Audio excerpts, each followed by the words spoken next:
What's up, guys? Welcome back to Newswave. So, had a lot of fun over the weekend, did the Spawn cast, and we also took a look at a Wii, took it apart and checked it out to show why it's a bit more complicated than it looks from the outside, because you usually look at the Wii and you see it's a pretty simplistic console. It's kind of interesting to go through the system and check it out from a board level. Now, one of the people that actually won, I had emailed and they didn't get back to me, so I emailed another person, so hopefully they get back to me and we can announce that second winner. The other two people who won, because remember the fall game giveaway, they actually picked Pokemon Let's Go. Both of those are sent out and actually will be arriving. It should be today, Monday, so it'll be pretty cool, and hopefully they have fun with Pokemon Let's Go. One, I believe, picked Eevee and one picked Pikachu, so hopefully they enjoy it. I've been having fun with it myself. Today we have a bunch of fun stuff to get into because we did get early looks at Fallout 76's sales numbers and Pokemon Let's Go sales numbers in the UK, and we're going to go over all of that to see how everything did over there. As always, guys, if you like these videos, make sure you do hit the like button. It really does help out with YouTube. We're going to start right away with some quick news. So, if you watched my video on the Spyro trilogy, the Reignited trilogy they put out, there was one thing I mentioned, and I know other people have also noticed, I've seen it online as well. There's no subtitles really in the first game, and it's very odd because the second and third game at least do have subtitles at times when you're playing through it, but the first one has none, and that of course can be an issue for people who rely on subtitles. Well, they were actually asked as to why that is, and Activision responded saying, when Toys for Bob set out to make an awesome game collection, there were certain decisions that needed to be made throughout the process. The team remained committed to keep the integrity and legacy of the Spyro that fans remembered intact. The game was built from the ground up using a new engine for the team, Unreal 4, and was localized in languages that had not previously been attempted by the studio. While there's no industry standard for subtitles, the studio and Activision care about the fans' experience, especially with respect to accessibility for people with different abilities, and will evaluate going forward. So they have mentioned now that they know there's no subtitles. They also mentioned that they knew there were no subtitles going in. The thing about the Spyro trilogy that I have kind of thought about, and I think a lot of people are thinking the same thing, I look at this game, and despite it even being delayed, it feels rushed. I mean, it's not just me, because you have to download stuff for the second and third game, and it's almost like they just didn't have time to get it done when it had to be pretty much put on a disc and shipped out. It feels that way, because then you download the stuff, and the file size isn't that crazy to be put on a Blu-ray, or maybe even two if they needed to, although it was a $40 game. But still, the whole thing just feels like they were trying their best to get it out for the holidays. And I almost feel like subtitles kind of went on the back burner. It's a shame, too, because they were very noticeable in the first one, having no subtitles at all. Like, when I saw it, I was like, wow, this is kind of weird. A lot of games have subtitles that you turn on and you can read, but none. However, it does say here, at least in their quote, that they are looking at it, which means I hope that there will be a patch that then adds some kind of subtitles. Also, since Fallout 76 has been in the news for a while now because of how buggy, glitchy, and just generally unstable the whole thing is, a couple players decided to test how unstable the whole thing was, and they actually launched 3 different nukes in the game around the same time, and it seemingly crashed the server, because as soon as that all went off, the server went away. It just disconnected completely. As you're seeing, this was actually done by a person on YouTube by the name of Nikaru93, and the idea of launching nukes is you can actually get some pretty cool loot, but you do this and the whole server crashes, which once again, I mean, Fallout 76 is going to be like a meme. It already is, but definitely going forward it will be, because this engine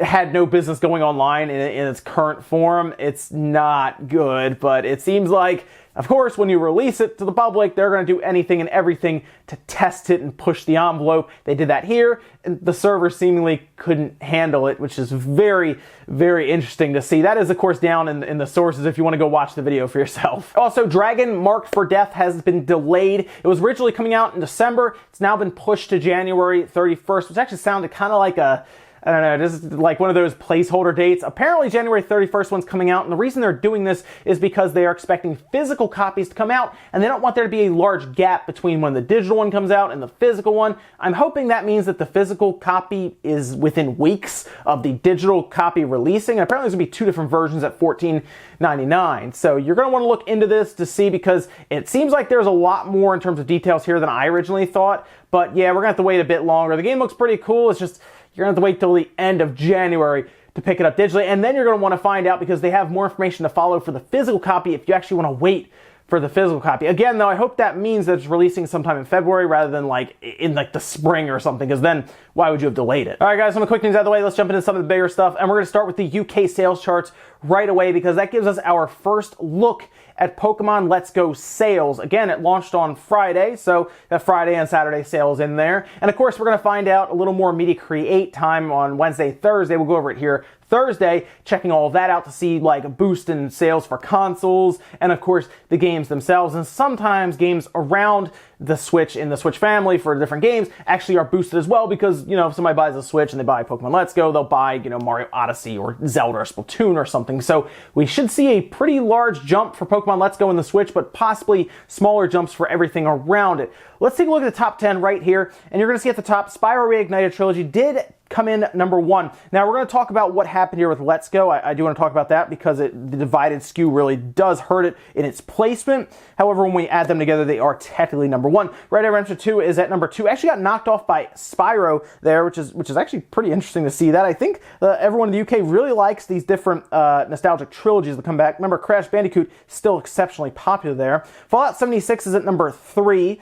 Pokemon Let's Go Pikachu at number 4, FIFA 19 at 5, Pokemon Let's Go Eevee at 6, Call of Duty Black Ops 4 at 7, Fortnite The Deep Freeze Bundle, which by the way is a skin, I believe some V-Bucks, and a code in a box. Yeah, it is number 8 on this chart. This is insane, by the way. Fortnite is super popular. Mario Kart 8 Deluxe at 9, and then Hitman 2 debuting at number 10. So let's talk quickly about Pokemon Let's Go. Again, according to GameIndustry.biz, if you add the two together as one SKU just under Pokemon Let's Go, because of course they divide it by Pikachu and Eevee, it does come in at number 1, but because they observe them as two different SKUs, it goes on the charts at 4 and 6. Apparently, of course, Pikachu was a bit more popular there, and if you add it up next to, say, previous releases in the UK, it is only about 5% behind Pokemon X and Y. Pokemon Let's Go Pikachu and Eevee together sold 116,000 copies. Pokemon X and Y in the UK on its release week sold 124,000 copies, neither of which come anywhere near Pokemon Sun and Moon, which were the high point at 290,000 copies. But that's, of course, makes sense as that came out around the time of what Pokemon Go, and of course the 3DS install size is very large. However, Ultra Sun and Ultra Moon only managed to do 78,000 in its release week. So Pokemon Let's Go, Pikachu, and Eevee are actually up there, believe it or not, in pretty much all releases for Pokemon. It did very well. It is behind Omega Ruby and Alpha Sapphire, for example, but it's also ahead of Heart Gold and Soul Silver. And then it's also behind Black and White, but ahead of Black and White 2. So it's actually kind of like right in the middle of everything for Pokemon. So it's selling like a mainline Pokemon title you'd expect it to. However, I guess a lot of people don't see it as that, but it's performing as that, which is pretty interesting to see that. Fallout 76 debuted at 82% less than Fallout 4 did in the UK in 2015. So it seems like, at least for now, I know the digital age is of course taking over. This is all physical at retail storefronts. It doesn't look like Fallout 76 is living up to Fallout 4, and there's a lot of reasons for that, of course. I think the bad press, bad word of mouth, things like that are catching up to it, but I just don't know how interested all of the people who are really into Fallout are into a multiplayer game, because, of course, Fallout really boasts that single-player experience that you can just play by yourself. This is not that. There's no NPCs, and there's a lot of stuff going on that's weird. This is an evolving game. It might be something you want to check in on in like 2 years. I mean, it's just, it launched bare bones like a lot of games do, and I think they're just going to work on it going forward, but games that do that are just starting to get kind of frustrating at this point. I think a lot of people are seeing that, and the sales are definitely showing that. Now, they also talked about stock issues for apparently Pokemon Let's Go in the UK, which is odd because you figure this is a very large game, so they would make sure there's plenty of stock. It's odd to hear that, but it's cool to see things like Spyro top the charts number 1, because that's a really cool game to come in at number 1. Seems like Pokemon is strong there. Red Dead, of course, staying right at the top behind just new entry. It might even jump back to number 1 maybe next week. We'll see. But the next one up for Pokemon that's going to be the defining factor for this game is definitely Media Create sales charts, and we'll find out about that on Wednesday, and again, we'll cover it here on Thursday. But so far, so good in the UK, and we'll just see how it kind of goes along there and maybe even see what kind of impact it can make in the US on the November MPDs. Next up, let's talk about a new series that is coming to Netflix. Usually I don't cover these, but this was really, really cool to see, and it technically does blend with the video game universe, as Devil May Cry is actually getting a Netflix series, and it's being done by the same person who is doing Castlevania. That's Adi Shankar. And what's very interesting here, after announcing it on IGN, he also talked about how it's going to have some sort of crossover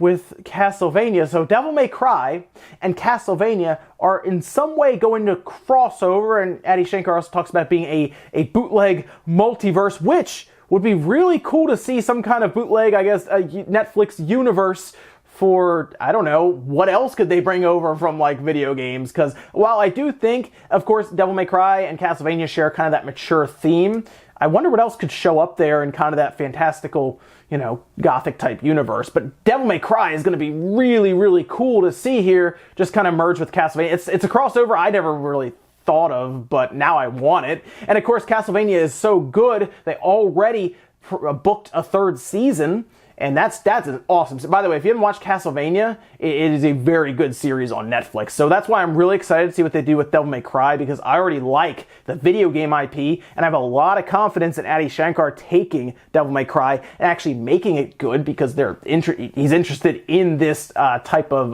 the source material. So it's gonna be really neat to see. I'm more concerned about the Monster Hunter movie, because I don't know how good that's gonna be, but I have a lot of confidence in Devil May Cry, and I'm really excited to see it come to Netflix, because of course they just drop all the episodes at once. So when I hear it's showing up, you know, that night, I'll just go watch them, binge watch them, like I did with Daredevil season 3. Another good one to go watch.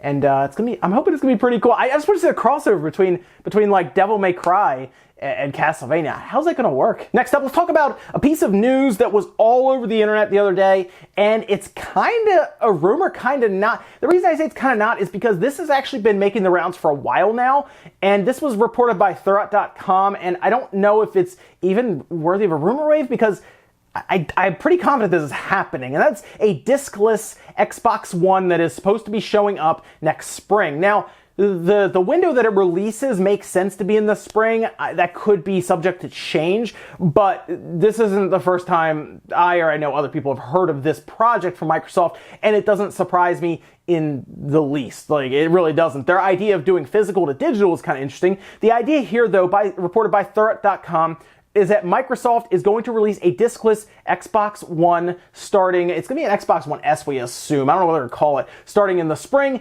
and apparently you're going to be able to take your physical media to participate in Microsoft stores, which I assume are going to be most of those, and I don't know if they're going to be able to get GameStops or Best Buys to do it, but you turn in your physical media and you get a code back.